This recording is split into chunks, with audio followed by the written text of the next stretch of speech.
Université juive par les ondes. Une émission proposée par la Fédération Séfaradie de France et Séfarade 92. Aujourd'hui, le premier cours d'une série sur l'histoire du judaïsme séfarade avec Richard Ayoun.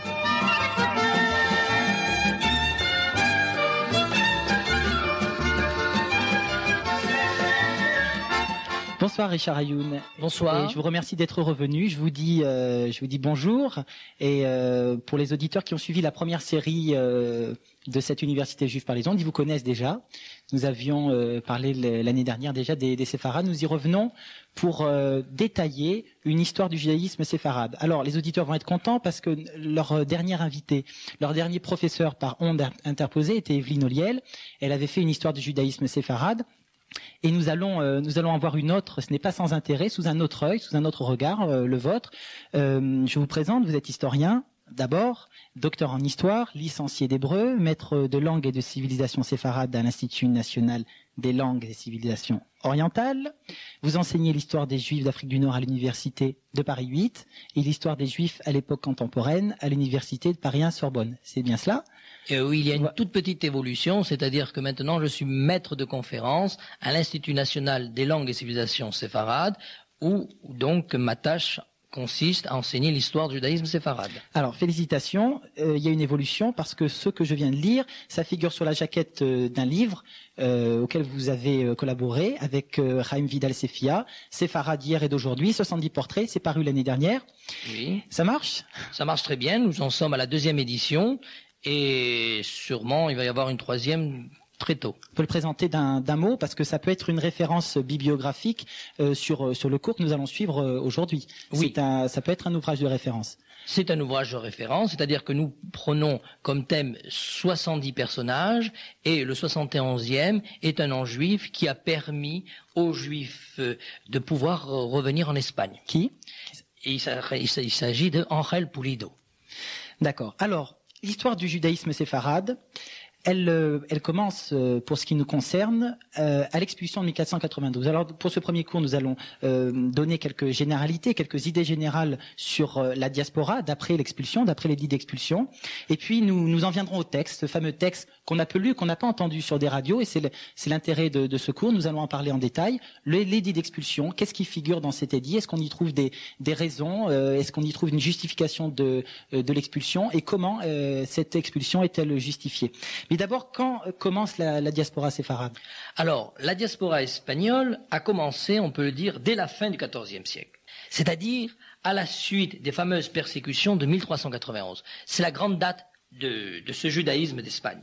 Il faut rappeler que du 6 juin au 13 août 1391, les quartiers juifs en Castille et les quartiers juifs en Aragon vont être le théâtre d'assaut contre donc ces quartiers juifs. Et pour éviter le baptême, certains juifs, au cours du XVe siècle, quittent l'Espagne et aussi certains juifs quittent les îles méditerranéennes espagnoles et ces juifs vont rejoindre des communautés anciennes de l'Afrique du Nord, mais aussi communautés anciennes de l'Europe méridionale. Alors, un aspect important à cette époque, c'est le phénomène de la conquête de Constantinople par les Turcs. Cette conquête de Constantinople par les Turcs en 1453, cette conquête a apparu pour certains comme étant un signe annonciateur de la venue du Messie. Cet événement politique aurait influencé une émigration vers l'Orient de juifs espagnols. Le pouvoir chrétien oppresseur était remplacé par le pouvoir musulman, ce pouvoir qui était plus tolérant, donc à l'époque de l'Empire byzantin. On s'aperçoit que des possibilités nouvelles d'établissement de juifs espagnols apparaissent. Ainsi, avant 1492, des bases territoriales, des bases géographiques et des bases communautaires d'un transfert du judaïsme espagnol sont en voie d'édification. Et est-ce qu'il y a déjà des rapports entre les communautés espagnoles et ces communautés du bassin méditerranéen ? Alors, la diaspora séfarade commence par des contrées proches de l'Espagne, c'est-à-dire la Navarre, le Portugal. Cette diaspora se poursuit ensuite par l'Italie et elle se poursuit par l'Afrique du Nord. La diaspora séfarade va s'étendre aux îles méditerranéennes non espagnoles. Cette diaspora séfarade va s'étendre à la Grèce, elle va s'étendre à l'Égypte, elle va s'étendre à la Terre Sainte et aussi elle va s'étendre à la Turquie. La majorité des séfarades vont quitter donc un territoire chrétien pour s'éparpiller dans des régions conquises par l'islam ottoman. Donc 2 groupes distincts? C'est cela. Alors, il faut tout d'abord dire que la sortie de la péninsule ibérique va se réaliser en 2 périodes. La première période est ce qu'on appelle la période de la courte durée. Donc, après l'édit d'expulsion de 1492, environ 300 000 personnes quittent par voie terrestre ou par voie maritime la Castille et aussi l'Aragon. Ils vont quitter ces régions-là entre le mois de mai et le mois de juillet 1492. Alors bien entendu, ce chiffre de 300 000 personnes est un chiffre approximatif parce que, selon les écoles historiques, ce chiffre peut varier de 100 000 à 500 et 100 000 personnes. Quelles sont les sources dont l'historien dispose? Alors, l'historien dispose de différentes sources, c'est-à-dire des chroniques de l'époque, mais aussi d'historiens qui ont étudié un petit peu les textes d'époque. Alors, maintenant, nous allons parler de cette deuxième période, et cette deuxième période est la période de ce qu'on peut appeler la période de la longue durée. Pendant cette deuxième période, nous savons que des Juifs convertis au catholicisme, qu'on appelle les fameux conversos, les conversos avant ou après les expulsions d'Espagne et l'expulsion du Portugal, les conversos quittent la péninsule ibérique dans les années suivantes, après 1492, et quittent la péninsule d'une manière irrégulière. Leurs descendants, les nouveaux chrétiens, et il faut dire que là il s'agit essentiellement des nouveaux chrétiens au Portugal, les imitent. Ces nouveaux chrétiens vont quitter leur terre natale entre la fin du XVe siècle et la fin du XVIIIe siècle. Donc, au Portugal, les Juifs sont convertis de force en octobre 1497. Et nous voyons que nous sommes donc en présence d'un mouvement de 3 siècles, et ce mouvement de 3 siècles s'étend sur une aire géographique plus vaste. Ces nouveaux chrétiens, qu'on appelle Marranes, vont rejoindre une communauté juive hispanique, généralement, bien entendu, et sûrement une communauté hispanique du bassin méditerranéen. Essentiellement, ils vont rejoindre la Grèce et la Turquie, et il faut dire également que nombreux vont être ceux qui s'installent dans des pays chrétiens d'Occident. D'autres, à la fin du XVe siècle, plutôt à la fin du XVIe siècle et au cours du XVIIe siècle, s'installent dans un pays protestant. Par exemple, ils s'installent dans les Provinces-Unies ou en Angleterre. Dans ces pays-là, c'est-à-dire les Provinces-Unies ou l'Angleterre, les obstacles à l'installation des Marranes, en tant que juifs, ces obstacles vont être progressivement levés. Avec ce mouvement, en tant que nouveaux chrétiens, les Marranes atteignent les possessions américaines de l'Espagne, mais aussi ils vont atteindre les possessions américaines du Portugal, et cela donc dès le XVe siècle. Comme juifs déclarés, les Marranes vont s'installer dans des territoires conquis par les Hollandais ou dans des territoires conquis par les Anglais. Ces Marranes vont créer les premières communautés juives du Nouveau Monde au XVIIe et au XVIIIe siècle. Alors, voilà pour les points de repère nécessaires. Venons-en maintenant au texte. Oui, mais avant, quand même, il faut comprendre, en fait, que nous sommes, et pour conclure, en présence de ce judaïsme séfarade qui se divise donc en 2 groupes. 2 grands groupes. D'accord. 2 grands groupes. Alors, le premier groupe est d'origine espagnole et l'autre groupe porte le nom, comme on l'a démontré, le nom de portugais. Ces 2 groupes, séparés sur le plan géographique, constituent un ensemble soudé. Cet ensemble est soudé premièrement par une origine commune, deuxièmement, cet ensemble est soudé par une langue hispanique, c'est-à-dire l'espagnol, le judéo-espagnol ou le portugais. Troisièmement, cet ensemble est soudé parce qu'il constitue un ensemble soudé par des liens économiques et par des liens familiaux. Alors, nous en venons maintenant au texte, la fameuse année 1492. Juste avant d'y venir, en un mot, je voudrais vous demander comment vous avez, qu'est-ce que vous pensez de la manière dont on a commémoré cette année, cet édit d'expulsion, et puis à la fois aussi la défaite. La commémoration de cet édit d'expulsion. D'abord, il y a une grande cérémonie en Espagne où le roi d'Espagne est venu demander pardon à la communauté juive, mais l'édit d'expulsion n'a pas été révoqué. Il n'y a pas eu de révocation de l'édit d'expulsion, comme il y a eu, par exemple, une révocation de l'édit de Nantes. Donc, seulement le roi a fait un discours où il a demandé, on peut dire, pardon du fait que les Espagnols ont mal considéré et ont persécuté les Juifs à travers l'histoire. Le texte. Alors, le texte du décret, tout simplement, d'abord, comment commence-t-il? Alors, ce qui est intéressant de voir, c'est que cet acte commence comme tout acte de décret historique. Je cite. Don Ferdinand et Doña Isabelle, par la grâce de Dieu, roi et reine de Castille, de Léon, d'Aragon, de Sicile, de Grenade, etc., au prince Don Juan, notre très cher et très aimé fils, et aux enfants prélats, ducs, marquis, comtes, maîtres des ordres, etc., salut et grâce. Oui. Voilà comment commence ce texte, comme tout texte d'époque.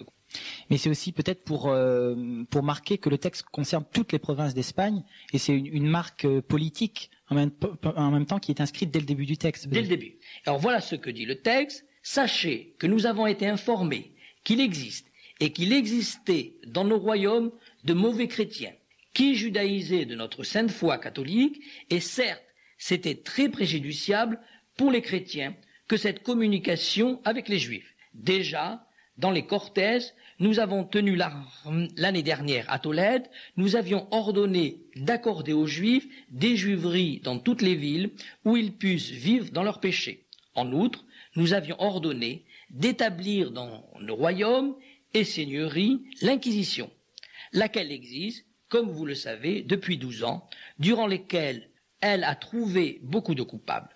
Ainsi que nous en avons été informés par les inquisiteurs et par d'autres personnes religieuses qui, par leurs relations, leur entretien et leur communication avec les Juifs, se sont laissés entraîner par ces derniers. Alors là, apparaît avant la décision de l'expulsion, finalement, toutes les mesures qu'avaient déjà essayé de prendre les Espagnols, mais qui se sont avérées insuffisantes. C'est ça. En fait, que reproche-t-on aux Juifs? Eh bien, voilà ce que nous dit le texte. Donc, on parle des Juifs. Ceux-ci usent de plusieurs moyens et manières pour soustraire les fidèles à notre sainte foi catholique et les instruire dans leurs dangereuses croyances et les cérémonies de leur loi, sous-entendu la loi juive, les invitant à des réunions où ils expliquent les fêtes juives qu'il est d'usage d'observer, essayant de les circoncire, eux et leurs enfants, leur donnant des livres de prière, les avertissant des jeûnes importants, leur enseignant à transcrire des copies de la loi, leur annonçant les Pâques avant qu'elles arrivent, leur expliquant la façon de les célébrer et de les faire, leur donnant et leur portant de leur pain azime et de leur viande égorgée, suivant leur rite, les mettant en garde contre les choses prohibées par leur loi, les persuadant de la supériorité de la loi de Moïse, leur expliquant qu'il n'y a point d'autre loi ni d'autre vérité que celle-là, ce qui porte préjudice, détriment et opprobre à notre sainte foi catholique. Alors, ça c'est le constat d'un judaïsme vivant malgré déjà les tentatives de conversion. Et que dit l'acte pour remédier? Maintenant, il faut régler ce problème. C'est un scandale pour le grand royaume politique naissant. Comment l'acte y remédie-t-il? Voilà. Alors voilà ce que dit l'acte. Pour obvier et remédier à cet état de choses, pour faire cesser cet opprobre et cette offense à la religion catholique, nous avons convoqué en conseil les prélats, les grands et les chevaliers de nos royaumes et autres personnes de science et conscience. Après mûre délibération, nous ordonnons de renvoyer de nos royaumes tous les Juifs et que jamais ils n'y reviennent. C'est pourquoi, par le présent édit, nous ordonnons à tous les Juifs et Juives, quel que soit leur âge, qui vivent, demeurent et sont dans les royaumes et seigneuries submentionnés, d'en sortir au plus tard jusqu'à la fin de juillet prochain de l'année courante. On parle bien entendu de l'année 1492. Eux, leurs fils et leurs filles, serviteurs, servantes et familiers juifs, petits et grands, quel que soit leur âge. Il ne leur sera pas permis de revenir dans nos États, soit délibérément, soit de passage, soit de n'importe quelle manière. En cas de contravention au présent édit, si l'on trouve des Juifs dans nos royaumes, au cas où ils reviendraient d'une manière quelconque, ils encourront la peine de mort et la confiscation de tous leurs biens pour notre chambre de fisc. Ce ne sont pas les seuls ordres que décrète ce texte. Voilà. En fait, ce texte, ce décret plutôt, ordonne exactement, je cite, « Nous mandons et ordonnons qu'aucun ni personne dans nos royaumes, submentionné, quelle que soit sa condition et sa dignité, ni l'audace de recevoir, ni reçoivent, ni accueillent, ni défendent publiquement, ni secrètement juifs, ni juives, passé la date de fin juillet et au-delà, à jamais, à perpétuité, dans ces terres, ni dans ces maisons, ni sur aucun point des sudits royaumes et seigneuries.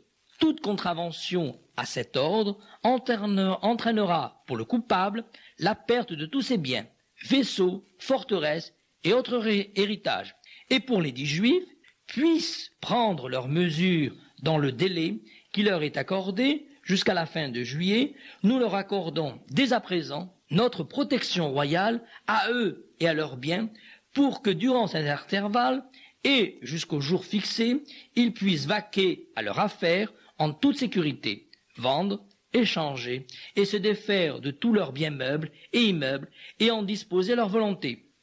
Nous permettons donc et accordons pleine faculté aux dits juifs et juives pour qu'ils fassent sortir des dits royaumes et seigneuries leurs biens et trésors par mers et par terre, à l'exception de l'or, de l'argent, de toute espèce de monnaie monnayée et de toutes les choses défendues par les lois de nos royaumes, sauf aussi les denrées dont l'exportation est prohibée. On peut peut-être s'arrêter pour juste un premier commentaire sur ce n'est pas seulement une expulsion, on leur demande de laisser l'or, de laisser leur bien matériel. Pourquoi un acte aussi total, aussi absolu, aussi radical? C'est-à-dire que non seulement ils doivent partir, mais ils ont une date limite, ils doivent laisser leurs biens. Eh bien, tout simplement, c'est pour essayer que la majorité se convertisse. C'est-à-dire qu'on essaie de les démunir s'ils désirent partir, et tout simplement pour dire qu'ils se convertissent au christianisme. Vous voulez dire que l'Espagne catholique n'a pas cru à un départ en masse des Juifs, qu'elle a espéré un moment qu'elle pourrait, au lieu d'un départ en masse, obtenir une conversion de masse? Oui. Et d'ailleurs, ce qu'il faut dire, c'est qu'il y a eu près d'un quart de Juifs de cette époque-là qui se sont convertis au christianisme. Et par la suite, d'ailleurs, parmi les Juifs qui sont partis, certains qui ont eu des difficultés à s'installer, ou même qui ont subi des persécutions, sont revenus et se sont convertis au christianisme. C'est une infime minorité, mais nous avons des exemples de cela. Par exemple, des gens qui ont subi des maltraitements à Fès, ont quitté Fès ou dans d'autres régions du Maroc et sont revenus se convertir en Espagne. Alors je vous laisse terminer le texte et ensuite nous y reviendrons pour un commentaire. Voilà. Donc, voilà ce que dit ce texte, ce qu'ordonne également ce texte. Nous faisons savoir à tous les conseils, tribunaux, régidors et chevaliers, ainsi qu'aux hommes bons de nos 10 royaumes et seigneuries et à nos vaisseaux de mettre en exécution notre mandement et son contenu, et d'y prêter aide et assistance en cas de besoin. Tout contrevenant encourra la peine de la confiscation de ses biens par notre chambre de fisc. Et pour que nos ordres parviennent à la connaissance de tout le monde et pour que personne ne prétende les ignorer, nous mandons par la présente lettre, bien entendu, soit annoncée publiquement dans les places, marchés et autres endroits par le crieur public et par devant l'écrivain public. Alors, un commentaire? Alors, le commentaire, tout simplement, c'est qu'on voit la dureté, en fait, de ce texte. Et les derniers ordres de ce texte, quels sont-ils? Voilà, en fait, ce que dit ce texte. Enfin, nous ordonnons à tous ceux dont on aura acquis le service de le faire, sous peine d'être traduits devant notre cour dans les 15 premiers jours, et d'encourir la peine submentionnée, tout écrivain public invité à témoigner en cas de contravention à nos ordres le fera sous son sein privé. De la sorte, nous saurons comment nos ordres sont exécutés. Il est signé, ce texte, fait dans la ville de Grenade, le 31e jour du mois de mars, l'an 1492, de notre Saint Jésus-Christ. Moi, le roi Ferdinand, moi, la reine Isabelle. Alors, c'est un texte terrible. Je vous demandais tout à l'heure, comment se faisait-il qu'il soit aussi absolu. La question qui me vient maintenant à l'esprit, pour terminer, dans la minute qui nous reste, et on pourra peut-être y revenir au début de la seconde émission, parce que c'est important. Mais est-ce qu'il y a eu des résistances officielles de Juifs qui étaient bien représentés dans l'État jusqu'alors? Est-ce qu'il y a eu des résistances, qu'il y a eu des gens qui se sont interposés contre ce texte? Eh bien, c'est-à-dire qu'il y a eu donc des personnes, des notables, qui ont essayé de négocier avec les autorités. Nous savons que Abravanel et Senior, deux grandes personnalités de l'époque, ont essayé de donner une grande somme d'argent pour que les autorités reviennent sur ce texte.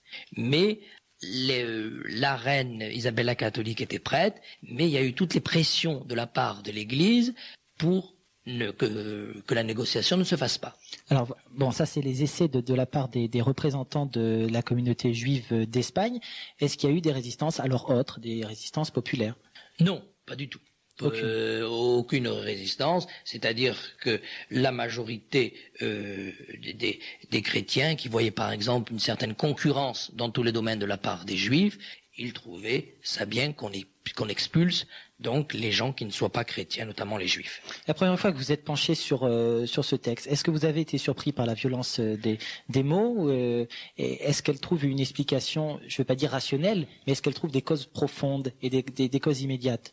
Alors les causes profondes, c'est la fin de la Reconquista, c'est-à-dire on veut que ne vivent en Espagne que des chrétiens.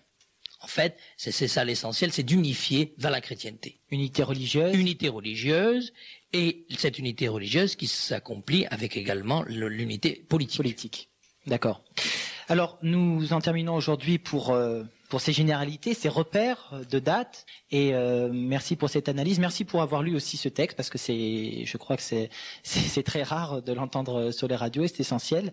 Et la prochaine fois, eh bien pour ce second épisode, nous parlerons de la diaspora proprement dite, des Maranes en Espagne et au Portugal. Je voudrais rappeler pour terminer, avant de vous quitter, de vous dire à la semaine prochaine, votre dernier livre, ce n'est pas le premier, co-signé avec Raïm Vidal Sefia, Séfarades d'hier et d'aujourd'hui, 70 portraits, une galerie de portraits, des figures séfarades connues et moins connues. D'ailleurs, les plus connues ne figurent pas dans le livre, justement pour s'attarder sur des personnes que la plupart des gens ignorent. Voilà, mais c'est la raison pour laquelle on n'a pas parlé de Spinoza. Je rappellerai que c'est aux éditions Yana Lévy. Très bien, je vous remercie, je vous dis à lundi prochain. Bonsoir. Bonsoir.